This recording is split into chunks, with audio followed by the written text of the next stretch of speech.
interesante la coincidencia. Bienvenidos a Jorge Alberto Montejano Escamilla. Él es arquitecto, urbanista y profesor investigador del Centro de Investigación de Geografía de México. También tenemos a Federico Taboada. Hay que decir que agregar que además de arquitecto y urbanista también trabaja para la Fundación Frederick Ebert, también mexicano. Hoy es un día singular porque pocas veces hemos tenido, o yo creo que es la primera vez que tenemos sentado en este sofá a dos mexicanos al mismo tiempo. Y está Fátima Lorenzo, que es la directora de Ciudad Alternativa. Ellos nos van a contar qué pasó y cuáles han sido las conclusiones del seminario Escribiendo la Ciudad, un seminario que se efectuó en el día de ayer y que tiene que ver con todos los desafíos que tiene la ciudad de Santo Domingo. Vamos a empezar con el arquitecto Montejano, a ver cuáles son sus impresiones sobre la ciudad de Santo Domingo y qué han hecho ustedes en México para mejorar la convivencia. Bueno, es interesante que el proceso, aunque sea en escalas diferentes, mucho más pequeño en Santo Domingo, son similares las problemáticas, ¿no? Esta decantación de las personas del campo a la ciudad por la transformación productiva genera mucha presión. Empezamos a ver aquí en Santo Domingo problemas que ya en México tenemos como la informalidad y además de la informalidad la respuesta del Estado, que es de la vivienda social muy alejada de los centros urbanos. Y ustedes todavía están a tiempo para frenar esos procesos que nosotros ya empezamos hace tiempo y que realmente son un lastre para la productividad por las distancias, todo lo que implica para la gente, ¿no? Bueno, es que no hay comparación, la avenida Insurgente debe tener como 40 kilómetros, 45, más o menos. de norte a sur. Una avenida nada más, o sea que aquí hay una mega... Sí, bueno, y en Ciudad de México son 12 millones de personas, ¿verdad? 12 son los del Distrito Federal. Bueno, los del Distrito Federal. Pero la ciudad es como Santo Domingo, la provincia de Santo Domingo, que si contamos el Distrito Nacional, somos poquitos, pero la ciudad de Santo Domingo tiene alrededor un montón, igual pasa con México. 23 más o menos. ¿Cuánto? 22, 23 millones, es la gran urbe. Se coge un poco del Estado de México, ya se llega casi hasta Puebla, y por otro lado llega casi a Morelos. Esos son los tres estados que invaden la ciudad, o que ellos invaden la Ciudad de México. Bueno, Fátima, cuéntanos así, en resumen del seminario ayer. Bueno, Escribiendo la Ciudad fue una propuesta que tenía dos partes. La primera es un concurso de ensayos para jóvenes arquitectos en términos, donde queríamos que estos jóvenes pudieran hacer una mirada un poco más crítica al fenómeno de urbanización que se está dando en Santo Domingo. Entonces elaboramos unos términos de referencia, lanzamos el concurso y en el día de ayer fueron premiados 3 jóvenes que consideramos a través de una serie de indicadores que se ajustaban más a esa reflexión de describir el impacto del tema del neoliberalismo en la configuración de la ciudad, en este caso de la ciudad de Santo Domingo. A partir de esto, entonces, teníamos el seminario de Escribiendo la Ciudad, que la idea era un poco generar un espacio de discusión sobre fenómenos de exclusión, segregación que se están dando en esta configuración de lo urbano. Entonces, en ese caso, por eso invitamos tanto a Jorge como a Federico, para un poco contrastar lo que pasa ya ellos que tienen tiempo andado en México, y cómo se ha dado ese proceso de reconfiguración y cómo se está dando aquí en Santo Domingo.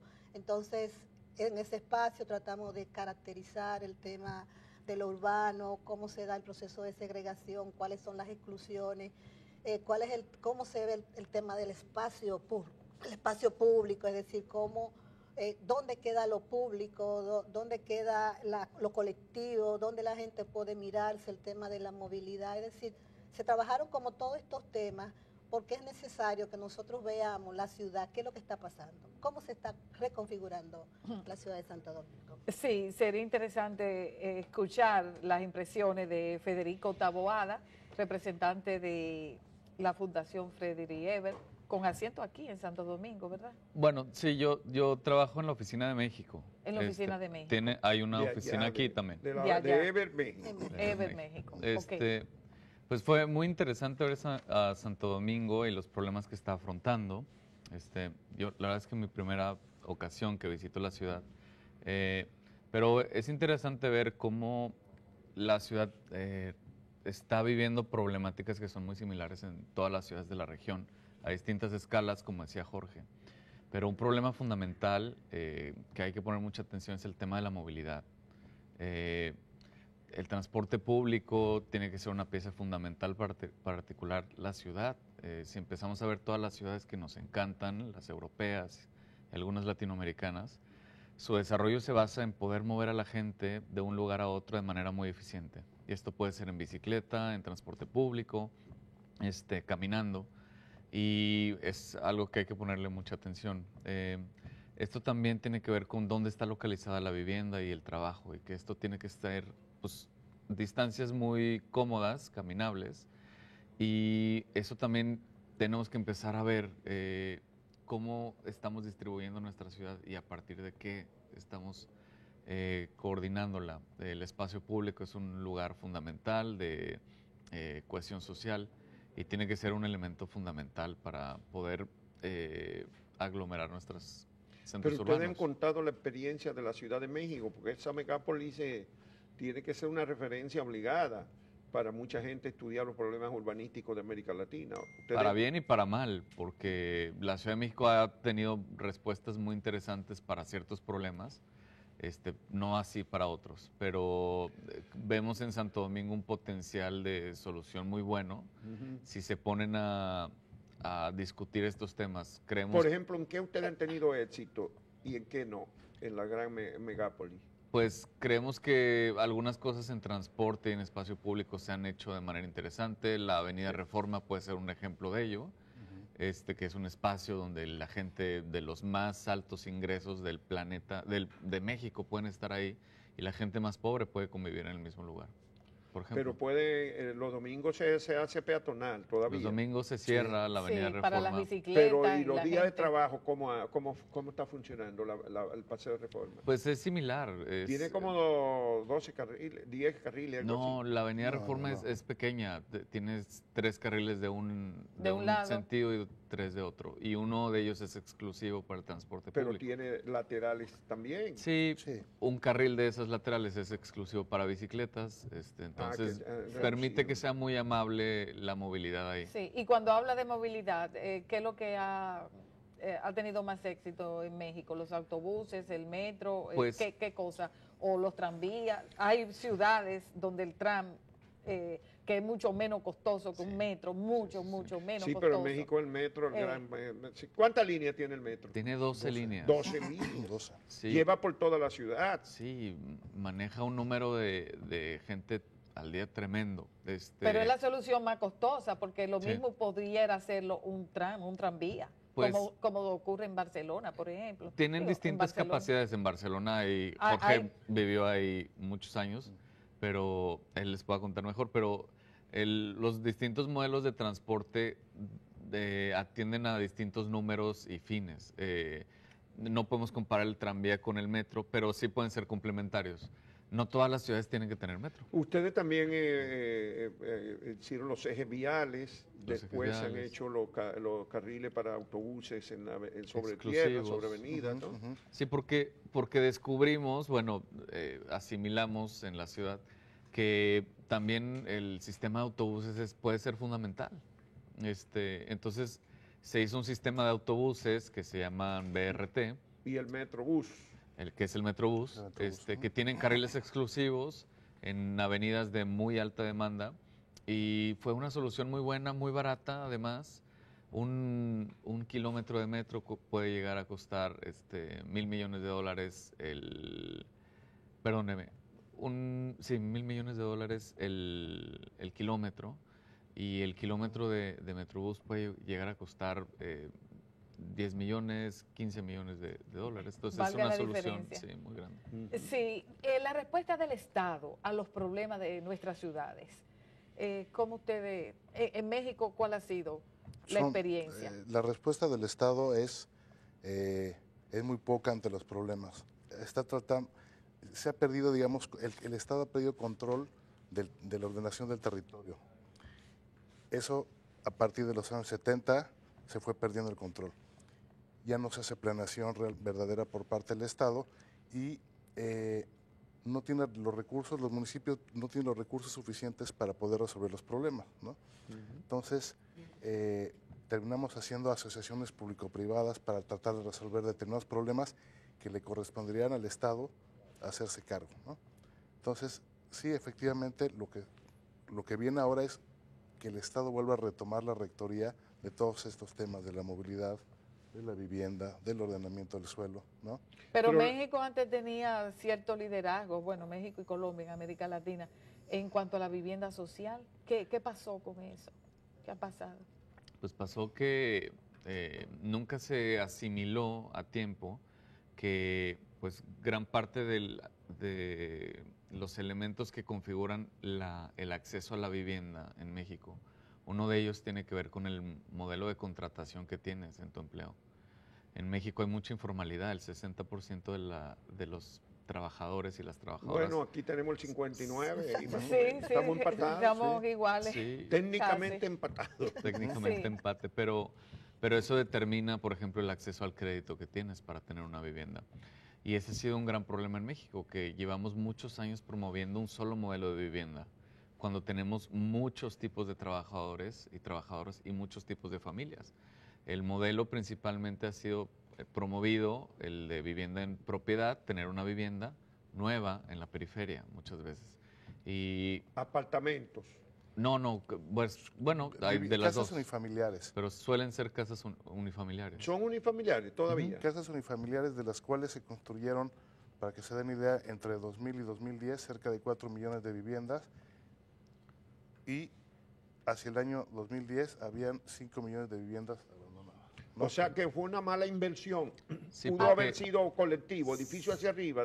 Se quiso hacer una solución cuantitativa en cuanto a número, fue un muy buen número, una buena cobertura, pero cualitativamente los elementos que hacían esos conjuntos pues eran muy deficientes, estaban a 30 o 25 kilómetros de los centros de trabajo, eso hacía que los tiempos de traslado fueran muy largos. Aunque llegaban en el metro y el metro lo llevaba más rápido, pero de todas maneras sigue siendo lejos. Pero es que no hay accesibilidad a ese tipo de transporte, está tan lejos que no, o sea, solamente hay una zona que es en Huehuetoca, en dirección a Querétaro, donde hay un conjunto urbano que tiene acceso a un sistema de transporte masivo. Todos los demás, o sea, eso es como vivir en Boca Chica, ¿verdad? Entonces trasladarse. Hay municipios donde llega a haber hasta 50% de abandono de la vivienda. De abandono, que la gente lo dejó, la dejó. Exactamente. Y se quedan vacías. Sí. Bueno, vacías, ahora son medio narcobodegas algunas. Wow. Bueno, pero para entender el mejoramiento de la circulación, hay otra cosa que mejoró la Ciudad de México, que es el control de la contaminación. Para eso habría que entender que se sacaron muchos vehículos de la calle. ¿Cómo fue eso? Sacaron muchos contaminantes, camiones, minibuses, automóviles contaminantes. ¿Cómo fue la cosa? Pues porque la Ciudad de México tenía emergencia ecológica muchas veces al año y ya parece que no. En eso sí somos pioneros y se ha hecho un trabajo sistemático para poder controlar las emisiones de carbono. De gases de efecto invernadero. Sí, los gases de efecto invernadero. Sí. Y va funcionando. El problema no es la metodología, está muy bien planteada. El problema es que la tasa de motorización en México sigue creciendo. Sí, sigue creciendo como la ciudad. Se ha duplicado en el mismo periodo de tiempo. Curiosamente, el crecimiento de la vivienda social se duplicó, ¿no? Sí. Y muchos los de la periferia adquirieron automóviles. No, yo que viví en los años 60, estudiando en México, la segunda mitad de los 60, uno va a México y lo que eran los cerros, las montañas, son urbanizaciones. Todo el Valle de México era abajo, pero ahora es también arriba. Sí. Mira, el dato, ¿cuál era? 20% de la gente se mueve en automóvil en la Ciudad de México. Y se invierte el 80% de los recursos para la infraestructura que requiere el automóvil. cuando el 80% de la gente se mueve en transporte público y se les dedica el 20% de... Wow. O sea, la relación está completamente invertida. Entonces... Desigual, totalmente. Claro. Bueno, vivienda, transporte, contaminación. ¿Qué otro problema ustedes se han planteado y plantearon aquí en este seminario? Dinos, Fátima. Bueno, el precio del uso del suelo, ¿no? Sí. El precio El del uso suelo, del suelo. que es fundamental y es por el cual la vivienda está muy lejos, ¿no? Generalmente el Estado ha estado financiando la vivienda. Lo que debería de haber estado financiando desde hace mucho tiempo es el precio del suelo, para que la gente no estuviera tan lejos, ¿no? Entonces hay que empezar a cambiar los modelos de cómo se... Sí, Expliquen Fátima, un poquito eso. bueno. Explícanle un poquito eso a los televidentes, cómo es la cosa. Sí, es decir, el Estado, en lugar de estar subsidiando el precio del suelo para que la gente pueda construir vivienda en las zonas más céntricas, que están más conectadas, pero que los precios de suelo son mucho más altos que en la periferia, Sí. lo que ha estado haciendo es financiar la estructura, o sea, la vivienda, y en realidad la vivienda es más barata. Tendría que estar apoyando el suelo, comprando El suelo es muchísimo más caro que la el vivienda. terreno de donde construir. Sí, lo que está pasando en la ciudad de Santo Domingo, que por eso se destruyen las casas, se demuelen las casas para utilizar el terreno y sustituirlo por un edificio. Fátima Lorenzo, a grandes rasgos, ¿cuáles fueron las conclusiones del seminario de ayer, Escribiendo la Ciudad? Bueno, con estos temas, un elemento fundamental que salió es que es necesario que el rol del Estado sea fortalecido. O sea, las ciudades se construyen ellas mismas sin ningún ordenamiento, por lo menos en República Dominicana y creo que en muchos países de Latinoamérica. El Estado tiene que retomar ese rol de ordenador, de director del ordenamiento territorial. Eso es fundamental porque no podemos dejar a las reglas del mercado o a las reglas de los procesos de privatización un elemento tan importante. O sea, como el cinturón verde de la ciudad que fue construido casi totalmente. Que fue destruido sí, casi, para construcción y todo tipo de cosas. Eso es fundamental. Y eso tiene que ver también con el rol de los ayuntamientos, o sea, de los ayuntamientos a nivel territorial, a nivel local. No solamente el Estado como tal, sino también a nivel de los ayuntamientos. Otro elemento fundamental que vimos es la necesidad de que esos procesos de urbanización tienen que tener un componente de participación de la ciudadanía en cómo se organiza el espacio territorial. No es hacer una consulta, no es que la gente participe, y eso significa que son procesos que tienen que darse. No es que yo voy con un plan y se lo planteo a la ciudadanía, sino que también, como ella es la que tiene los problemas, pues ellas también puedan participar en ese proceso de diseño. Otro elemento fundamental es que no podemos dejar a las reglas del mercado la organización de la ciudad. O sea, si lo dejamos al mercado, entonces estamos promoviendo todos estos procesos neoliberales. Y a propósito de eso, ¿qué va a pasar con la Ciénega y los guandules?